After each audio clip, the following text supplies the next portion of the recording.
Fifth Element vibes, right? Yeah, totally. All right, the job you're currently in may be bah humbug, so now is the perfect time to find a new gig in 2023. Our next guest says now is the time to start. She is the Mind Performance Coach, Lindsey Paoli. Welcome. Thank you so much for joining us. Thank you so much, Alyssa. Happy holidays. Yes, of course, and to you too. So let's talk about finding a new job in 2023. So many people want to reinvent themselves, but let's not even just talk about reinventing. Let's just find the right fit. How do we do that? Exactly.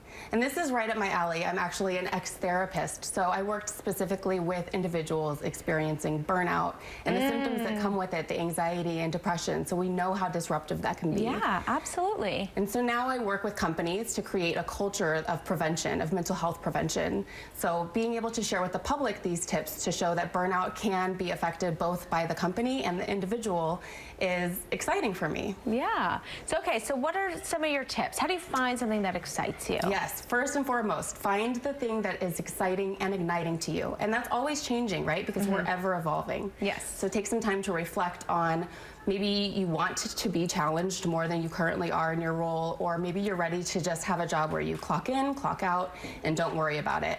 Take the time to reflect on what's important to you and then find the job that fits that role.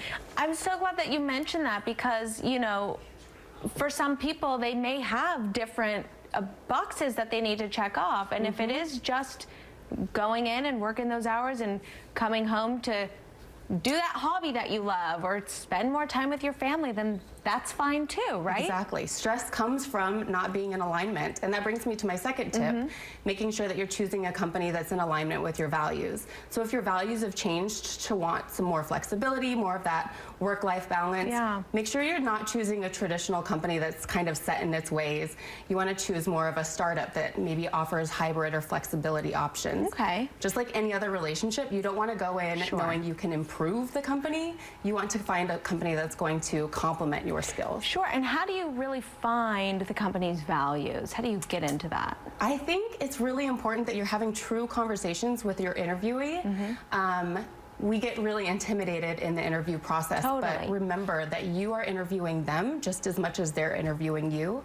So make sure that you're having healthy conversations in the interview process. Yeah, and let's talk a little bit more about that interview process because, like you said, it can be very intimidating. Maybe you're putting your most formal self forward, and maybe the interviewer is doing the same. So how do you get past that this is a formality facade and find out who they are and who the company is? Authenticity always wins. So the more yourself you are in the interview process, the more they're going to be disarmed to become more themselves. And it's truly going to work for you in the long term because you don't want to sell a version of yourself that you don't want to have to maintain.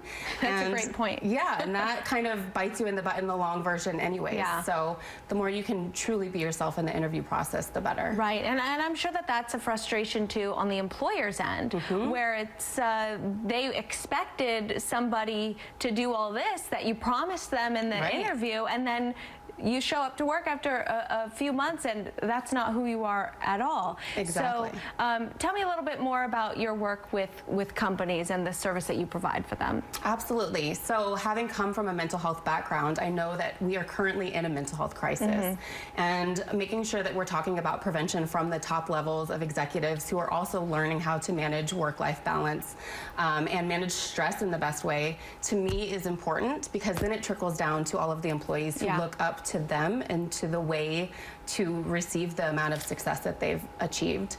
Absolutely. And so also to see it as the key to enhanced performance within their business. I love that. Well, hopefully you find the right fit for you in 2023. Lindsey, thank you so much for joining us. Thank you. All right.